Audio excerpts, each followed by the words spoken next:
வணக்கம் நண்பர்களே, இது எங்கள் ஊர் புதுக்கோட்டை மாவட்டம் அருள்மிகு ஸ்ரீ முத்துமாரியம்மன் திருக்கோவில் பூச்செறிதல் விழா நேற்று நடந்துச்சு சிறப்பாக. இங்கே ஒரு அதிசய நிகழ்வாக ஒன்று நடந்திருக்கு இந்த ஊரில். அது என்னென்னா, ஒரு பசுமாடு கன்றுக்குட்டி. அது பாருங்கள், 6 கால் இருக்குது அந்த கன்றுக்குட்டிக்கு.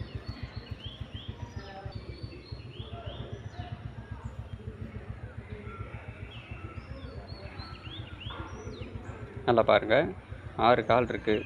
இது எந்த வீடியோ எடிட்டிங் எதுவும் இல்லை. கோயில் வாசலில் கட்டியிருக்காங்க, மக்களோட பார்வைக்காக கட்டியிருக்காங்க. அது தோல் அந்த திமிழ்லேருந்து வந்திருக்குது. ஒரு பெரிய அதிசயமாக எல்லோரும் இங்கே வந்து பார்த்துட்டு போகிறாங்க.